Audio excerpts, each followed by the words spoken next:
Press की इजाजत देने तक थी। पहले प्रधानमंत्री मोदी ने उनका धन्यवाद किया कि आपने वक्त निकाला और कोविड के बाद आपकी ये पहली यात्रा है। इसी से पता लगता है कि हमारे और आपके संबंध कितने गहरे हैं। फिर उसके बाद आई एम लुकिंग फॉरवर्ड कि मैं देख रहा हूं कि आने वाले वक्त में जो है हम इस शिखर वार्ता में इस वक्त को जो है हम यूटिलाइज करेंगे, जिसमें तमाम जो बायलैटरल इश्यूज हैं उनको लेकर के हम डिस्कस करेंगे। इसको आपसी साझेदारी को, जिसमें ट्रेड भी है, जिसमें स्ट्रेटजी भी है, जिसमें डिफेंस भी है, एनवायरमेंटल इश्यूज भी हैं। अफगानिस्तान में जो फिलहाल स्थिति उभरी है उसका भी प्रधानमंत्री ने जिक्र किया। फिर उसके बाद व्लादिमीर पुतिन ने भी धन्यवाद किया कि आपने इन्विटेशन दिया और भारत जैसे खूबसूरत और भारत जैसे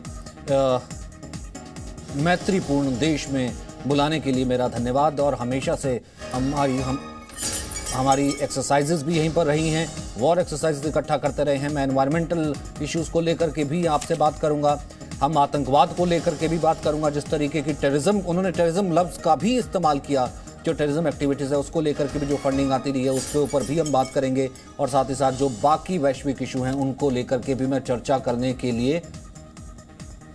और तो 2+2 वार्ता जिस वक्त हुई थी, अमिताभ जी मैं आपके पास आता हूं, लेकिन उससे पहले मैं इसको एक डिफेंस पार्ट से कवर करना चाहता हूं कि आज हमने देखा था जब रक्षा मंत्री और एस जयशंकर की प्रेस कॉन्फ्रेंस हुई थी, एसपी सिन्हा साहब, तब विस्तारवाद का भी जिक्र आया था। आज जब व्लादिमीर पुतिन डिस्कस कर रहे थे प्रधानमंत्री की तरफ से, तो सिर्फ अफगानिस्तान का जिक्र किया था, उन्होंने इसको एक कदम इस ऑपरेशन को आगे बढ़ाते हुए टेररिज्म की तरफ भी जिक्र कर दिया। और हमारे को विस्तारवाद और टेररिज्म का खतरा किससे है या फिर इस कॉन्टिनेंट को किससे है, ये सभी जानते हैं। देखिए, खाली हिंदुस्तान को नहीं, विस्तारवाद से और आतंकवाद से खतरा है। 1996 में हमारे माननीय अटल बिहारी वाजपेयी जी उस समय जो प्रधानमंत्री थे, उन्होंने यूनाइटेड नेशंस में कहा था, CCIT की कल्पना की थी, comprehensive convention on international terrorism, लेकिन पूरा विश्व प्रभावित नहीं हुआ। अब जब धीरे धीरे, चाहे यूरोप में कीजिए या अमेरिका में कीजिए, जिस तरह से आतंकवाद अपने शक्ति से डस रहा है मानवता को, उससे अब लोग को लग रहा है कि वाजपेयी जी ने कहा था वो सही है। आज ब्रिक्स की बात कीजिए, SCO की बात कीजिए, RIC की बात कीजिए, सब जगह आतंकवाद एक महत्वपूर्ण बिंदु के रूप में उभर रहा है और इसका पूरा श्रेय हमारे माननीय प्रधानमंत्री जी को जाता है। देखिए, लेकिन मैं जो सोचता हूँ कि हम लोग यूनाइटेड नेशंस के लेवल पे एक बहुत ही कंक्रीट एक्शन प्लान बनाने की जरूरत है कि जहाँ से ये विष निकलता है, जो स्रोत है, मुख्य स्रोत है पाकिस्तान, जिस तरह से चीन पाकिस्तान को सपोर्ट करता है, तो कहीं ना कहीं रूस को एक ऐसा रुख अख्तियार करना पड़ेगा कि पाकिस्तान और चाइना पे अंकुश लगानी पड़ेगी और उन लोग को अकाउंटेबल करना पड़ेगा जिस तरह से आतंकवाद फैल रहा है। आज विश्व में कहीं भी आतंकवाद होता है, आप यदि ट्रेस बैक कीजिए तो उसका ओरिजिन पाकिस्तान है। लेकिन यदि हम सिर्फ और सिर्फ वार्तालाप करेंगे और कंक्रीट एक्शन प्लान नहीं होगा तो पाकिस्तान तो ये करता रहेगा, ये उसका चरित्र है। तो मुझे लगता है कि कहीं ना कहीं वक्त आ गया है कि पाकिस्तान को सबक सिखाने का, और पाकिस्तान को ग्रे लिस्ट से हटा के रूल ऑफ मेजॉरिटी FATF का फंक्शनिंग का स्टाइल बदल के यदि हम ब्लैक लिस्ट में डालते हैं तो काफ़ी हद तक हम आतंकवाद को कंटेन करने में सफल हो गए। अब यदि हम रिश्तों की बात करें तो देखिए, रूस हमारा आर्म्स सप्लायर जो है, वो इंडियन आर्म फोर्सेस का जो डिफेंस इक्विपमेंट का रिक्वायरमेंट 62% रिक्वायरमेंट मीट करता रहा है, 62%। और यदि हम अमेरिका से हम 15% अपना रिक्वायरमेंट लेते रहे हैं। भूतकाल में रूस हमारा मेजर सप्लायर था, लेकिन देखिए अभी मोदी जी की विजन एकदम सही है। हम एक देश पे क्यों डिपेंडेंट रहें? हमें यदि high technology, state of the art technology मिलता है अमेरिका से, इजराइल से, फ्रांस से, तो हम लेंगे, हम अपना हाथ नहीं बांधेंगे। और यही मेरा ख्याल है कहीं ना कहीं जो चिंता का विषय है रूस के मन में, कि जो हम मेजर सप्लायर थे वो मेजर सप्लाई उतना हम नहीं रहे हैं, ये चिंता का विषय है। दूसरा जो चीन का चिंता का विषय है कि रूस का जो चिंता का विषय है कि रूस समझता है कि हिंदुस्तान क्वाड का सदस्य क्यों है, वो इंडो पैसिफिक सेंट्रिक क्यों हो रहा है, उसका क्या फायदा है। तो ये समझने की जरूरत है कि जिस तरह से चीन साउथ चाइना सी में और इंडो पैसिफिक में आक्रामक स्थान ले रहा है, पोस्टर बना रहा है, तो चीन को तो सबक सिखाने की जरूरत है। कहीं ना कहीं तो ये कहीं ना कहीं रशिया भी समझता है ना, या फिर भारत का जो इंटरेस्ट है वो कहीं ना कहीं रशिया को भी भारत उस तरीके से रखता है कि क्वाड के साथ ये किसी तरीके का कंपटीशन या फिर जिसे कहते हैं एक पैरेलल कोई ऐसा समूह नहीं है। आपसे हमारा 2 और उसके बाद क्वेड के अलावा जो है चौथा देश जो है रशिया का एक शामिल होना, उसके बावजूद भी S-400 का रशिया को देना। मुझे अमिताभ जी, मैं एक सेकंड का एक कमेंट ले लूं तो अमिताभ जी, इस कारण से शायद रशिया जो है इतना स्केप्टिकल नहीं है, हालांकि क्वेड को लेकर के बहुत बातें हुई थी। नहीं, रशिया उतना स्केप्टिकल नहीं है। देखिए, रशिया का एक नेचुरल एलाई इंडिया हमेशा से रहा है, इंडिया हमेशा से रशिया का रहा है, तो इस हिसाब से इन दोनों में कोई मतैक के पूरी तरह से है। लेकिन जो डिफरेंसेस हैं हम उस पे हार्प करते जा रहे हैं। हुआ क्या है हाल के दिनों में कि हमको ये लगने लगा है कि चूंकि रूस चीन से करीब आ रहा है इसलिए भारत से दूर जा रहा है। ऐसा नहीं है, रूस चीन के करीब आया है, लेकिन चीन और रूस की तलखी अभी भी बनी हुई है। फॉर एग्जांपल, अगर आप देखें तो चीन अभी भी क्राइमिया को रूस का पार्ट नहीं मानता है और उसके कई सारे मतभेद हैं। आप रूसी जनता से पूछें, वहां के स्कॉलर से पूछें, तो सब लोग बड़े स्केप्टिकल हैं चीन को लेकर। तो एक रशिया और इंडिया का जो दोस्ती है वो पुरानी है, टाइम टेस्टेड है।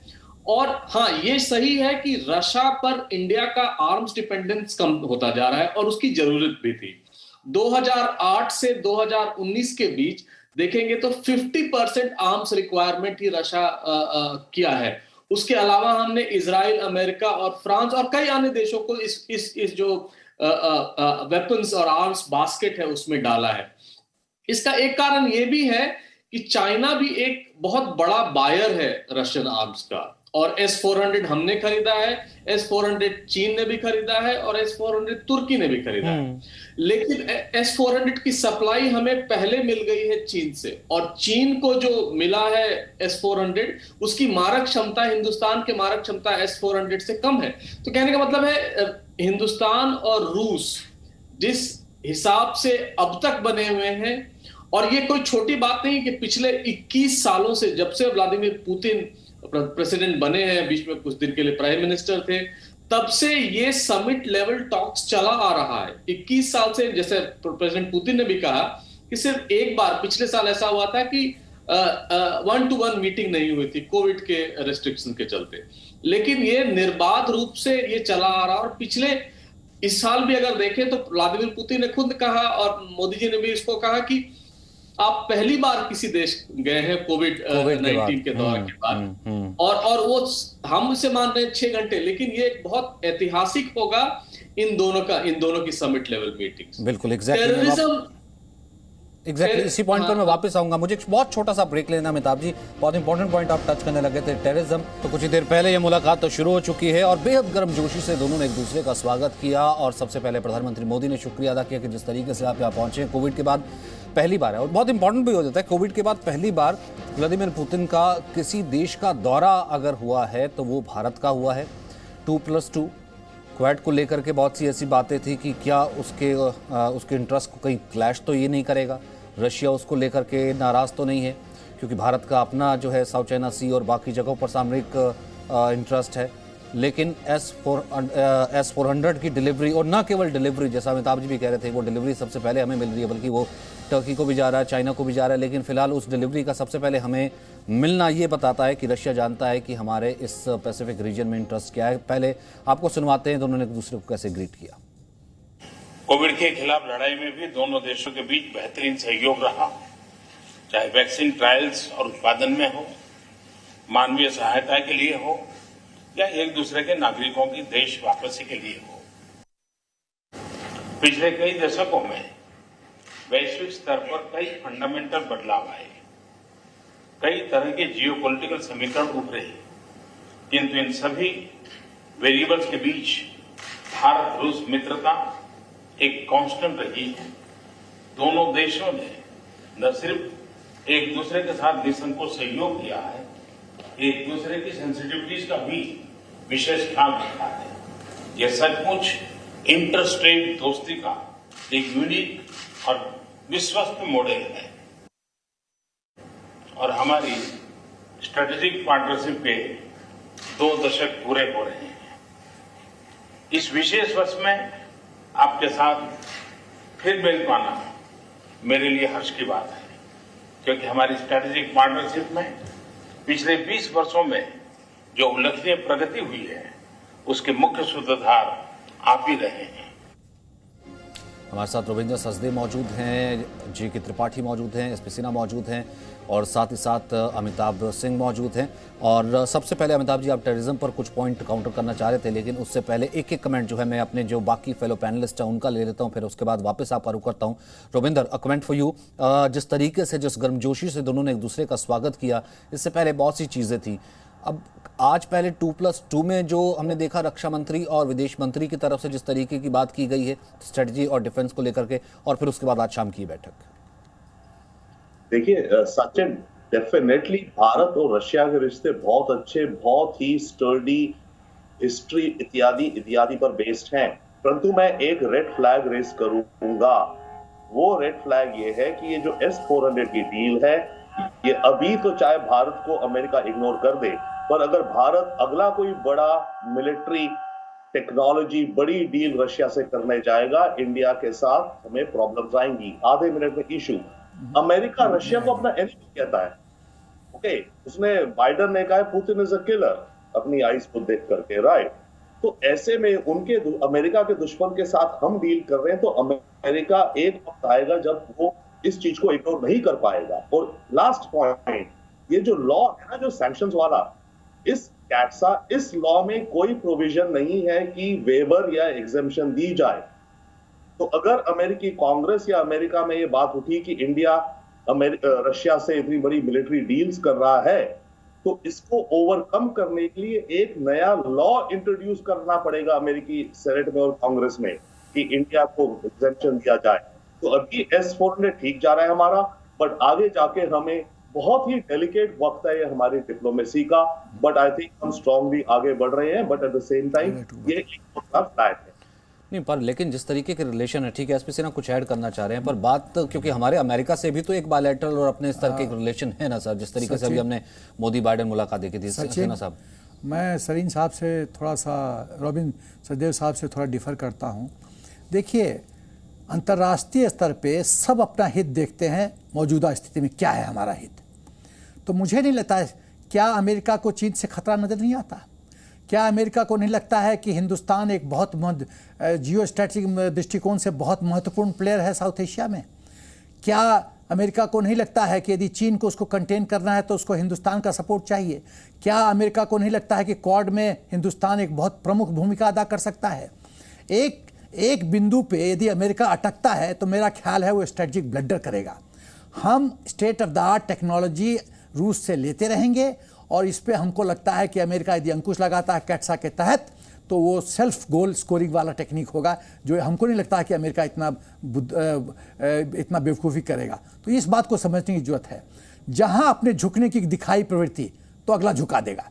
हमको अपना military equipment state of the art चाहे फ्रांस से लेना हो, चाहे इजराइल से लेना हो, चाहे हमको अमेरिका से लेना हो, हम लेते रहेंगे। S-400 हमने लिया तो क्या कैट्सा का प्रोविजन लग गया? यदि कानून नहीं है तो अमेरिका बदलेगा, और नहीं बदलेगा तो उसकी जो स्ट्रेटजी मुझे अभी समझ में आ रही है कि इनएक्शन भी, कोई एक्शन मत लो, वो भी एक कूटनीति का हिस्सा है। इनएक्शन होता रहेगा क्योंकि अमेरिका को हिंदुस्तान की ज्यादा जरूरत है। हिंदुस्तान के पास ज्यादा ऑप्शन है, अमेरिका के पास ऑप्शन कम है। रूस से लड़ेगा, चीन से लड़ेगा, उसको तो सपोर्टर चाहिए ना। आज जिस तरह से नया हिंदुस्तान अंतर्राष्ट्रीय स्तर पे उभरा है, ये बहुत बड़ा मेजर प्लेयर है। मेजर प्लेयर को नाराज करना इतना आसान बात नहीं है, ये अमेरिका को समझना पड़ेगा। ठीक है, जय के त्रिपाठी जी। देखिए, ऐसा है कि मैं जनरल सिन्हा की बात से काफी कुछ हद तक सहमत हूँ कि अमेरिका को भारत की उतनी ही जरूरत है जितनी भारत को अमेरिका की जरूरत है, बल्कि शायद अमेरिका को ज्यादा जरूरत है, क्योंकि अमेरिका की एशिया और इंडो पैसिफिक की स्ट्रेटजी में भारत एक अहम रोल अदा करता है। चीन को कंटेन करने या रूस के साथ बहुत जाने देने से रोकने के लिए अमेरिका के लिए भारत जरूरी हो जाता। और अगर अमेरिका काटसा लगाता है तो सर्टेनली ये अमेरिका के लिए सेल्फ गोल होगा। इसलिए जैसा कि रविंद्र सचदेव ने कहा कि कोई उसमें कानून नहीं है, उसमें प्रोविजन नहीं है कोई एक्सेप्शन का या वेवर का, तो वो उन्हें करना पड़ेगा, क्योंकि अगर वो नहीं करेंगे तो ये उनके लिए ही आत्मघाती होगा। और दूसरी चीज देखिए ये है कि अगर रूस के आने से रूस के, जैसे कि प्रोफेसर सिंह ने भी कहा कि रूस के साथ हमारे संबंध पिछले 70 से ज्यादा सालों से है। ठीक वैसे ही जैसे पाकिस्तान और चीन के बीच में कहते हैं ऑल वेदर फ्रेंडशिप है, वैसी ही हमारी है। लेकिन जैसे पाकिस्तान और चीन के बीच की दोस्ती में दरार इतनी जल्दी नहीं पड़ सकती, वैसे ही हमारी और रूस की दोस्ती में ज्यादा दरार नहीं पड़ सकती। लेकिन रूस को हमें थोड़ा सा तो लीवरेज देना पड़ेगा, क्योंकि रूस का आज की डेट में सबसे ज्यादा उसके ट्रेड का पार्ट है डिफेंस इक्विपमेंट्स का एक्सपोर्ट, और डिफेंस इक्विपमेंट्स के एक्सपोर्ट पे रूस का सबसे बड़ा ग्राहक भारत है, उसके बाद चीन है, और पाकिस्तान भी रूस से अब हथियार ले रहा है कमोबेश। तो इसलिए रूस, हम ये नहीं कर सकते कि चूंकि रूस हमारा बहुत दोस्त है इसलिए रूस पाकिस्तान को हथियार नहीं दे या रूस चीन को हथियार नहीं दे। और ये भी आप देख लीजिए कि हालांकि रूस ने चीन को 2018 में ये 400 सप्लाई कर दिया था, और पहली खेप तुर्की को 2019 में आई थी, हमें देने में देरी हो गई, लेकिन फिर भी हम बहुत सुरक्षित बड़े सेफ ग्राउंड पे हैं। तो ये कहना कि रूस के साथ हमारी दोस्ती में दरार पड़ रही है, ये ठीक नहीं है। ये आप इसी से देख लीजिए कि बाइडेन के आने के बाद पुतिन ने सिर्फ एक बार फेस टू फेस मीटिंग की है, वो बाइडेन के साथ जिनेवा में इस जुलाई। उसके बाद पहली बार पुतिन ग्लासगो में भी नहीं गए, लेकिन पहली बार पुतिन यहाँ पर आए हैं। लोग ये कह रहे हैं कि 6 घंटे के लिए क्यों, इसका क्या तुक है? तो इसका देखिए तुक यह है कि अभी वहाँ यूक्रेन और बेलारूस दोनों में परेशानी हो रही है। रूस की पूर्वी पश्चिमी सेना पर नाटो का पहुंचना रूस के लिए, रूस की विदेश नीति के लिए घातक है। इसलिए तब रूस के शासक, रूस के प्रधानमंत्री का, पुतिन का, राष्ट्रपति का वहां होना जरूरी है। लेकिन अभी उस सब के बावजूद पुतिन यहाँ आए, और 6 घंटे की विजिट इसलिए भी। लेकिन शर्मा, अगर इसी रूल को जो रूल रविंद्र सचदेव ने कहा और इसको आपने इलेबोरेट किया, अमिताभ जी, अगर मैं इसी रूल को लगाऊं कि अमेरिका कैसे बर्दाश्त कर लेगा, जैसे रविंद्र कह रहे हैं कि हमारा देश एक दुश्मन देश, जो कि अमेरिकी कांग्रेस में अगर कभी ये प्रस्ताव आया या फिर वहां पर ये जो गई फील कि रशिया उसको जो है वो भारत को जो है हथियार सप्लाई कर रहा है और हमको इसको ऊपर लेकर के कोई ऑब्जेक्शन नहीं है, लेकिन वो तो एक डीलर है सर, वो तो हथियार फिर पाकिस्तान को भी सप्लाई कर रहा है। इस नजर से तो फिर पाकिस्तान हमारा दुश्मन है, फिर पाकिस्तान वो वेपन तो किसके अगेंस्ट यूज करेगा? वो तो हमारे अगेंस्ट भी यूज कर सकता है। फिर इस नजर से तो फिर वो वाला क्लैश भी सामने आता है। नहीं, देखिए, इसको 2 तरह से देखने की जरूरत। पहली चीज जो अब हम ध्यान देंगे कि वो कैट्सा जो रूल है उसका एग्जेम्पशन या एक्सेप्शन इंडिया ले सकता है कि नहीं। पहले भी इंडिया ने लिया है ईरान से तेल के डील में, उसने अलाउ किया था अमेरिका ने कि आप ईरान से सैंक्शन लगने के बाद भी आप उनसे तेल खरीद सकते हैं डॉलर टर्म्स में। तो इंडिया ने ऐसा किया है। कैट्सा में अमेरिका क्या करेगा ये इंडिया का कंसर्न नहीं होना चाहिए, हमारा कंसर्न नहीं होना चाहिए। हमने एक डील किया है रूस के साथ, जो रूस पूरी जिम्मेदारी के साथ उसका निर्वहन कर रहा है, हम उसको मानते हैं। लेकिन बात आई पाकिस्तान की, पाकिस्तान को वो बहुत मिनिमल सप्लाईज दे रहा है डिफेंस की, जिससे हमें कंसर्न होने की जरूरत नहीं है। फॉर एग्जांपल वो मिलिट्री हेलीकॉप्टर दे रहा है, 5 मिलिट्री हेलीकॉप्टर्स की डील हुई है, वो दे रहा है। तो वो एक्सपैंड होगा या नहीं एक्सपैंड होगा ये तो खैर समय बताएगा। लेकिन अमेरिका, पाकिस्तान और रूस तीनों के संबंधों में अगर देखें तो भारत इन दोनों के साथ बहुत अच्छी तरह प्लेस्ड है, और भारत को इसका एक नेचुरल एडवांटेज होगा किसी भी एडवर्स कंडीशंस में। इसे हमें भूलना नहीं चाहिए। रही बात चीन और हिंदुस्तान की पैरिटी की, डिफेंस पैरिटी की, ये एक हर जगह ये मुद्दा उठता है कि अगर भारत को भी चीन के जैसा रूस सप्लाई कर रहा है आर्म, अगर वो फिर भारत को भी मिल रहा है तो इनकी पैरिटी होगी। ऐसा नहीं है। कई मामलों में चीन अपने आप को काफी सेल्फ सफिशिएंट बना लिया है, जैसे फाइटर एयरक्राफ्ट्स में, चाहे अन्य चीजों में। भारत का वो अभी लैकिंग है वो एक जोन, और इसीलिए भारत भी अपना जो बास्केट है वो एक्सपैंड कर रहा है। इजराइल एक बहुत बड़ा सप्लायर बन गया है। अगर आप आर्मेनिया और अजरबैजान के युद्ध में भी देखें, जो अभी 44 दिनों का युद्ध हुआ था, उसमें इजराइल ने अजरबैजान को ड्रोन सप्लाई किए, तो जो एक नया लेवल ऑफ वॉरफेयर शुरू हो गया है, ड्रोन वॉरफेयर, उसमें इजराइल काफी आगे है। हालांकि तुर्की ने बहुत ज्यादा किया था अजरबैजान को ड्रोन की सप्लाई। तो कुछ कुछ एडवांटेजेस रूस और इजराइल और फ्रांस और अमेरिका के साथ डाइवर्सिफाई करने का है, इसे हमें नजरअंदाज नहीं करना चाहिए। लेकिन सबसे बड़ा इंपॉर्टेंट जो रोल है कि हमारे जितने मिलिट्री हार्डवेयर हैं, चाहे वो नेवल एयरफोर्स नेवी के हो या एयरफोर्स के हो, आर्मी के, सबका सप्लायर रूसी है। तो एक जिसको कहते हैं नट बोल्ट भी गुम हो जाए तो हम रूस के तरफ जाते हैं। और यही नहीं, ये बात आगे भी बढ़ रही है। अभी जो राजनाथ सिंह जी ने और सर्गेई शोइगु ने एक डील किया है AK-203 बनाने का हिंदुस्तान में, तो वो भी एक इंपॉर्टेंट स्टेप है टुवर्ड लाइट आर्म्स का। और वो जो इंसास राइफल है जो पिछले 30 साल से हिंदुस्तानी आर्मी या पैरामिलिट्री फोर्सेस यूज कर रही हैं, उसको रिप्लेस करेगा। तो सिर्फ बड़े आर्म्स ही नहीं, छोटे आर्म्स का भी सप्लायर रूस है, और वो एक रिलायबल सप्लायर है। हम उस पर डिपेंडेंट हैं। फिलहाल मेरे पास सर वक्त इतना ही है। मैं तो कम से कम, क्योंकि आप सब लोग एक्सपर्ट्स हैं, बहुत अच्छे से आप समझाते हैं इन सब चीज़ों को, इस कारण से कम इस वर्ल्ड ऑर्डर में, इस नए वर्ल्ड ऑर्डर में कम से कम हम ये कह सकते हैं कि पहले जिस तरीके से मोदी बाइडेन 1-to-1 हुआ, फिर उसके बाद क्वेड हुआ, ग्लासगो, और अब जहां पर पुतिन का आना, यानी कि भारत अपनी भूमिका वर्ल्ड में इस नए वर्ल्ड ऑर्डर में सेट कर चुका है कि उसे मालूम है कि उसको अपना इंटरेस्ट कहां पर रखना है, उसका अपना इंटरेस्ट कहां सर्वोपरि है, और उससे दूसरों के इंटरेस्ट के साथ क्लैश बिल्कुल नहीं है, या बाकियों को साथ लेकर के चलता है। बहुत बहुत शुक्रिया आप सभी का। वापस लौटूंगा जिस वक्त ये जॉइंट स्टेटमेंट आएगा। Presenting B News app available on Google Play and App Store. Download it now.